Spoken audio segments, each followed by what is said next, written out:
Sanchar సాథి application విషయంలో కేంద్ర ప్రభుత్వం వెనక్కు తగ్గి మంచి పని చేసింది.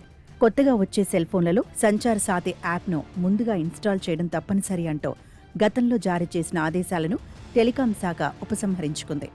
సైబర్ నేరాల నుంచి రక్షించే పేరిట కొత్త ఫోన్లలో దీనిని తప్పనిసరి చేయటం మీద విపక్షాలు మండిపడ్డాయి. ప్రజలు ఆందోళన చెందారు. ఇది పౌరుల వ్యక్తిగత జీవితాల్లోకి ప్రభుత్వం తొంగిచూసే చర్య అని నిపుణులు అనుమానించారు.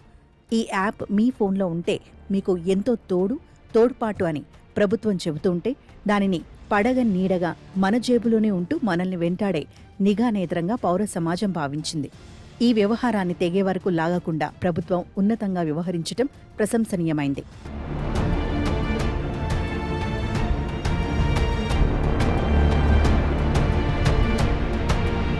నిజానికి తన ఆదేశాల తర్వాత ఈ యాప్ను స్వచ్ఛందంగా డౌన్లోడ్ చేసుకున్న వారి సంఖ్య అమాంతం పెరిగిపోయిందని ప్రభుత్వం అంటోంది.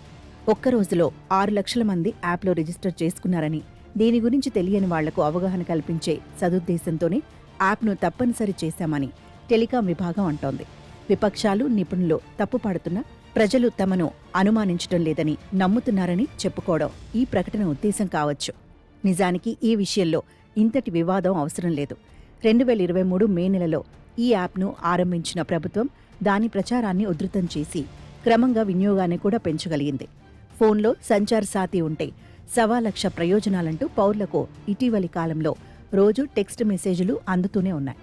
ఒక సిమ్ మీద ఎన్ని కనెక్షన్లున్నాయో తెలుసుకోవడం నుంచి దొంగతనానికి గురైన మొబైల్స్ను కనుక్కోవడం వరకు ఈ యాప్ ఉపకరిస్తుందన్న హామీని విశ్వసించి అత్యధికులు ఇప్పటికే ఇన్స్టాల్ చేసుకున్నారు కూడా. ప్రజలు ఎంతగానో నమ్ముతున్నారని చెప్పుకుంటున్న ప్రభుత్వం యాప్ను ఇలా తప్పనిసరి చేయడం కాక దానిని విస్తృత వినియోగంలోకి తెచ్చేందుకు ప్రయత్నిస్తే సరిపోయేది.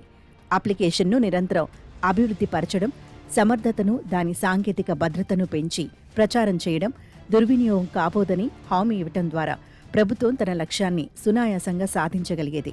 ఈ యాప్ ఉన్న పక్షంలో సైబర్ మోసాలను అడ్డుకోవడం, వాడుతున్న ఫోన్ మంచి చెడులు తెలుసుకోవడం, మోసపూరిత కాల్స్ను నిలువరించడం, ఫోన్ బ్లాక్ చేయడం సులభమని చెబుతున్నందున ప్రజలు కాదనరు.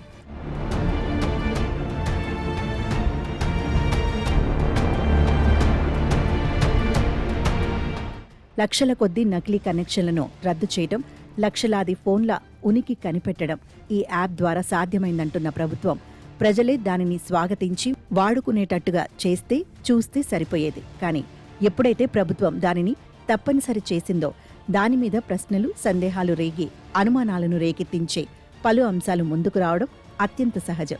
ఎంపిక చేసుకునే స్వేచ్ఛ ప్రజలకు లేకుండా నేరుగా కంపెనీలనే ప్రీ ఇన్స్టాల్ చేయమని ఆదేశించిన కారణంగా ప్రభుత్వానికి దురుద్దేశాలున్నాయన్న వాదనకు బలం చేకూరింది. సైబర్ నేరాలను నివారించడం, మోసాలను గుర్తించడం పేరుతో ఫోన్లో ఉన్నదంతా చదివేందుకు, తమపై ఓ కన్నేసి ఉంచేందుకు ప్రభుత్వం సిద్ధపడుతోందని ప్రజలకు అనిపించింది.